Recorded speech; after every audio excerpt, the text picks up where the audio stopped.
So we'll share where we're up to. It doesn't matter if you haven't finished. We'll just share where we're up to.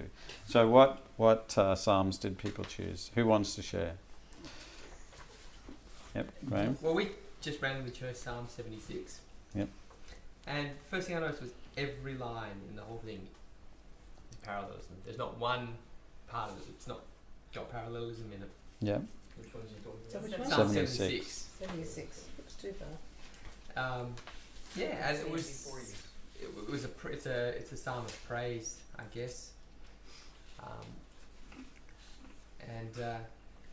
Even from line 1, God is renowned in Judah. In Israel, his name is great. So I guess Israel and Judah are renowned and great match.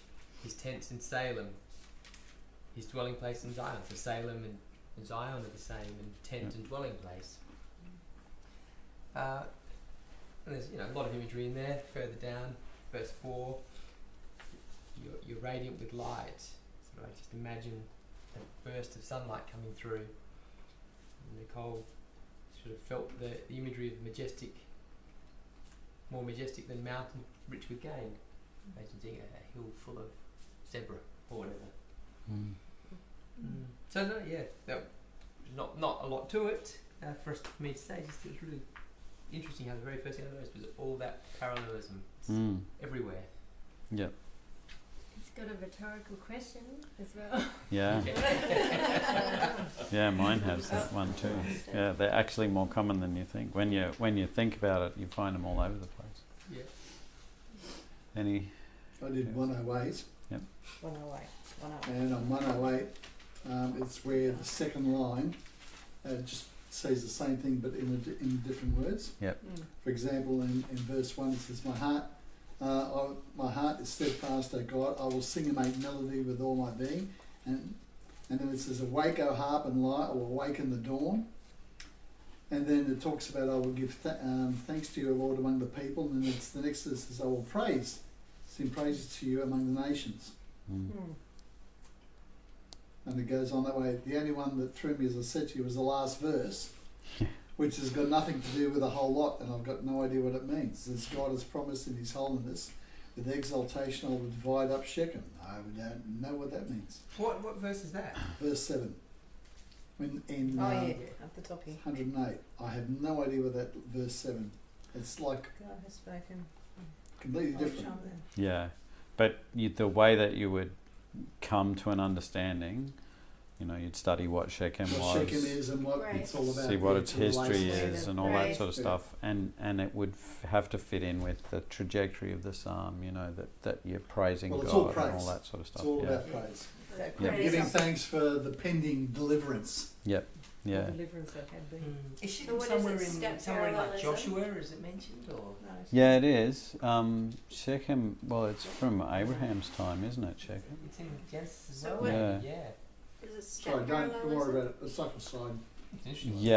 Yeah. Part of it, and then part of it is mostly. So, anyone else want to share? Yeah, we did. We did Psalm 13 because it's nice and short, and it's only 6 verses. The first 2 are, what was the one you keep going? Synonymous. That's the one, synonymous, because they just seem to be repeating the same thing. Yeah. But then the next 2, 3 and 4, look like they're stepped because they're building. Yep. So, do you want me to read them? Yep. How long, O Lord, will you let me get my eyes right. How long, O Lord, will you forget me forever? How long will you hide your face from me? How long must I wrestle with your thoughts and every day have sorrow in my heart? How long will my enemy triumph over me? So it's all the same. Yeah. But how long kind of I'm here. Yeah. Yep. Whereas the next one's in there. Look on me and answer, O Lord my God. Give light to my eyes, or I will sleep in death. My enemies will say, I have overcome him, and my foes will rejoice when I fall. Is that building? Yeah. That's the it's So a that's a step. the subcategory of the step Okay. parallelism, which is called climax parallelism. Yeah. And then it's the triumph bit. When I trust in your unfailing love, my heart rejoices in your salvation. I will sing to the Lord, for he is good, has been good to me. So you've got woe is me, a bit of bridging, and then there's the triumphant Yeah. rejoicing at the end. Yep. Yeah. So I thought the last two was made it antithetical. Okay, that's the one. Yep. Because what I saw, like it's They're a presenting a lament, contrast. obviously, but it's like a lament to a praise. Yep. Because he's like trying to do it in his own strength, and he comes to the end of himself, you know, and he's quite afraid and overwhelmed by his circumstances and what's happening, and then he chooses to trust in God and have his hope in the Lord and trust in a good outcome. Yep. And it's using rhetorical questions all at the beginning there, over and over Rhetorical again. questions, yeah. There you go, rhetorical questions. I did Psalm 42, and I didn't do the whole psalm, but it's got a lot of things in it. It's the psalm that starts, "As a deer pants for flowing streams, so pants my soul for you, O God." And that's you know, a parallelism there, and a simile. As a deer pants, so pants my soul. And then my soul thirsts for God, for the living God. So it's got a metaphor there of it's a simile at first, the deer panting for flowing streams, and this idea of thirst as a desire for God. And then it actually states that thirst, my soul thirsts, so it's using that metaphor expressly. And then it in verse 3 it starts playing on the idea by saying, "My tears have been my food day and night, while they say to me all the day long, where is your God?" So it's taking the metaphor and extending it and sort of applying it. You know, he's having his thirst quenched by his tears, and that's all that he's got. That's the state that he's in. So it's such a powerful image. And the psalm itself actually has a refrain. So in verse 5 it says, "Why are you cast down, O my soul, and why are you in turmoil within me?" Which is parallelism. "Hope in God, for I shall again praise him, my salvation and my God." More parallelism. And that refrain is then repeated again at the end of the psalm in verse 11, word for word. And in fact, in Psalm 43, it's repeated at the end of Psalm 43 as well, linking the two psalms. So it's a lament, obviously, this psalm, and it's one of the more pretty laments. Lots of laments. So, anyone else? Mm. I'm a coward.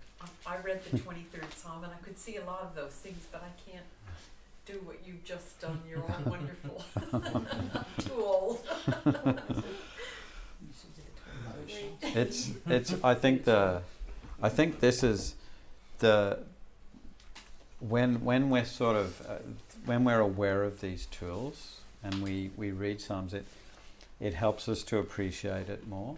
And when we're looking for the parallelism and the rhetorical questions and the figures of speech, we'll see them, and it'll bring them alive. It's like when you know music, you appreciate it more. That's true. When you understand art, you enjoy visiting an art gallery. If you don't know anything, it's like kids. That's why kids get bored out of their brains. Because they're ignorant. So the less ignorant we are, the more joy we'll take in the Psalms. And the same's true for the other wisdom books as well. Proverbs is poetry as well, but it's quite different. It has the parallelism, of course, and you can see this is actually the first 7 verses of Proverbs, and it actually very conveniently tells us what Proverbs is. So it introduces it with a single line of prose, which I think is the only prose in Proverbs. The Proverbs of Solomon, and then it tells us what it is, what it's for: to know wisdom and instruction, to understand words of insight. See, synonymous parallelism.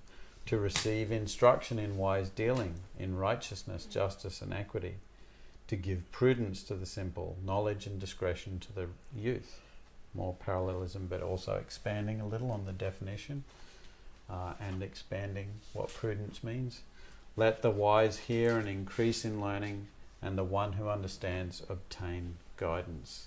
So it expands what the wise are, ones who understand, and it explains what learning actually does. It gives you guidance.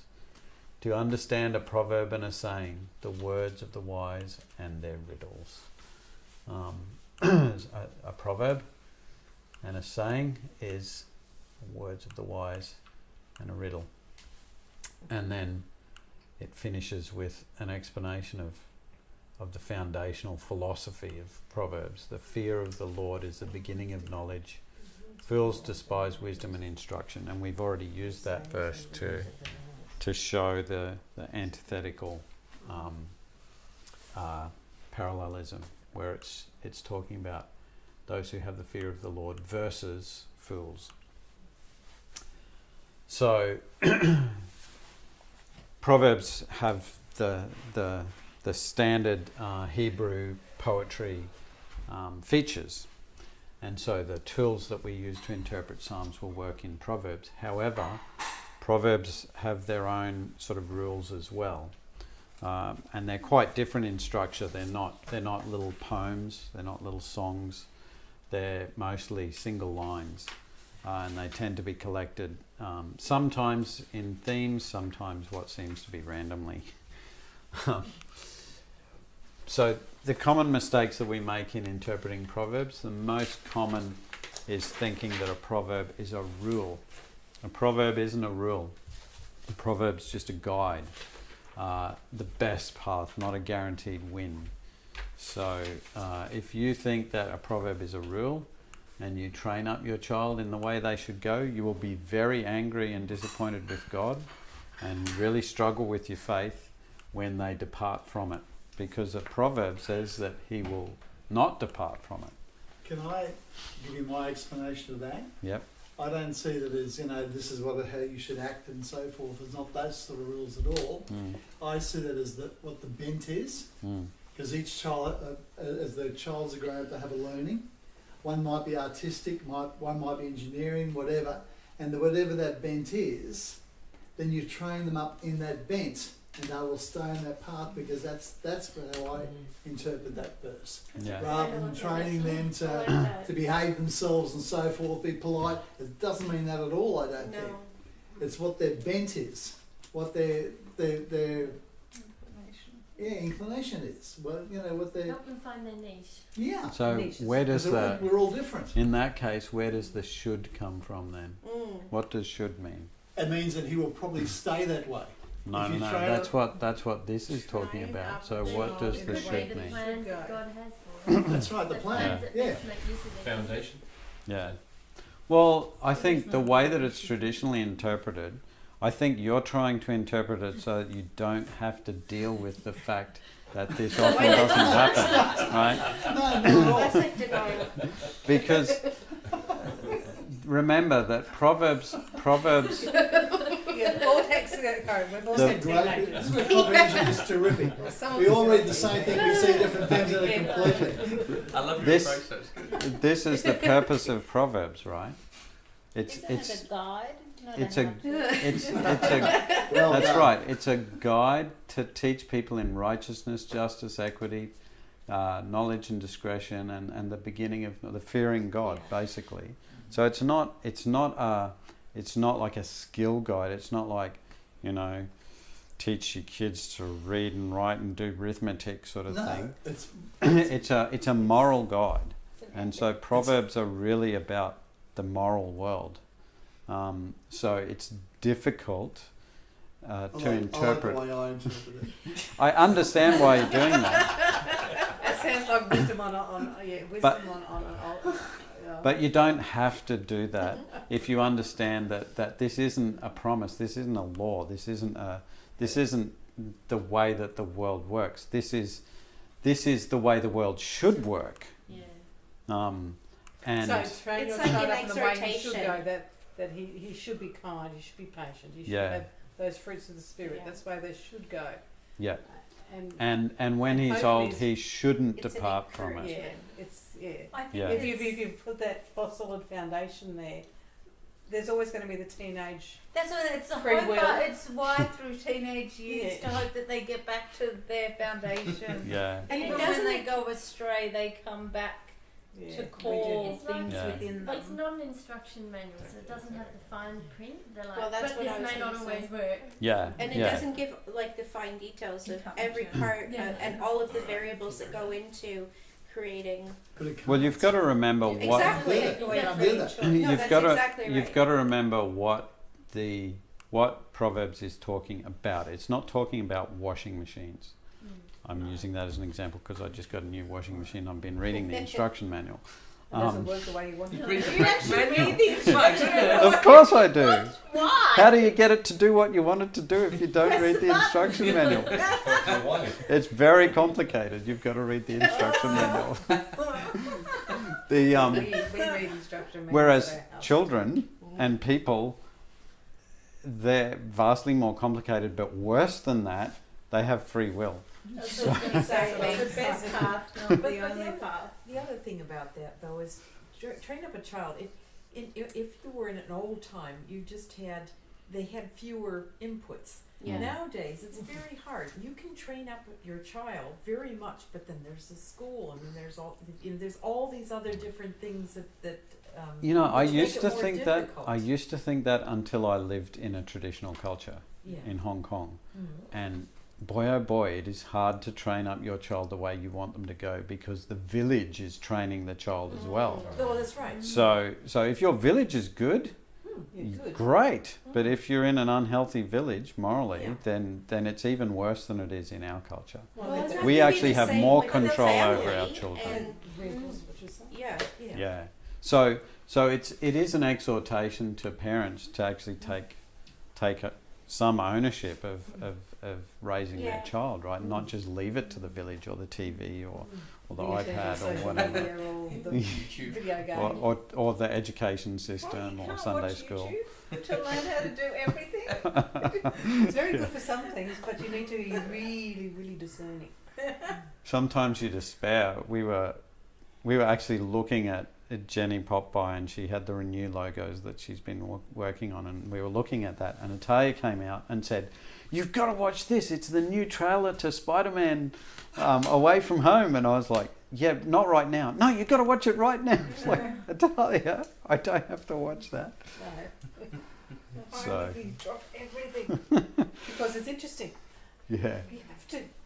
So there are lots of influences on our kids, and I think this proverb is just saying make sure that you try to create as good an influence as you can and be intentional about it.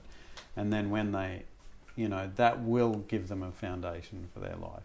But it's not a promise, and I know parents who've taken this as a promise and who've been shattered when it doesn't work out. So, Because they misinterpreted it. yeah. That's right. They did misinterpret. Taking on. The But another also, I think it's also careful.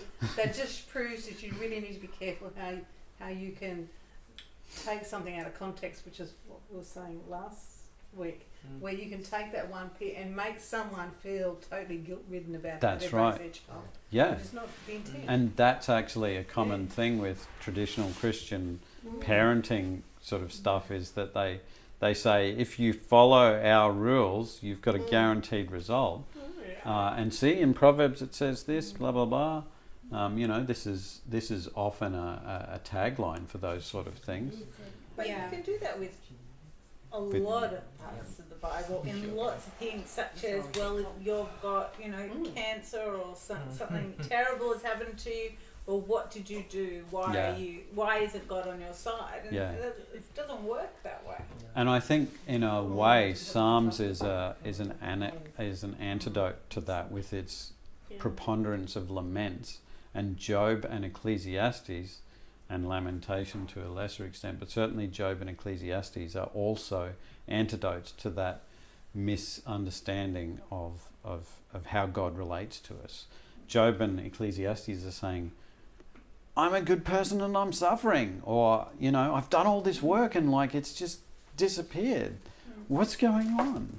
And they wrestle with that question, and that's a necessary thing to understand, to be able to deal with the reality of God's freedom, the freedom that God's given us.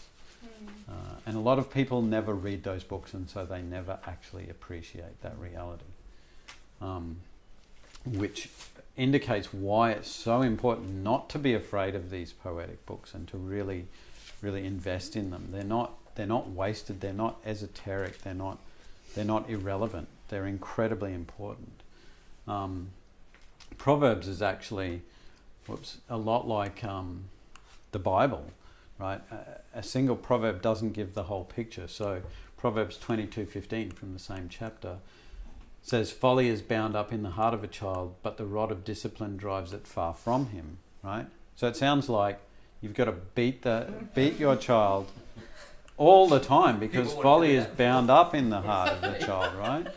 So, I mean, the reality is that this is just a part of the picture. So it's not the whole thing. If you just took that, if that was your proverb for child rearing, you would probably have your child taken away from you nowadays. And so you need, So you deserve to. yeah, because you haven't read the whole of Proverbs. You've only read one. Exactly. So let's have a look at Proverbs 22, chapter 22. It's a fun chapter. And choose a proverb, just one proverb. That's one line. So this is a much shorter exercise. And look at what form of parallelism that it uses. It's just going to have one parallel. What are you doing? One verse. Yep, one verse. And then how does the parallelism make the proverb stronger or more memorable? What sort of figurative language does it use, and how does that work? How does it work on you? How does it work on others, would you expect? Is the content of the proverb always true? Is it like a rule, or is it a guide? And what context is the proverb useful in? For example, those two that we just looked at are useful in parenting.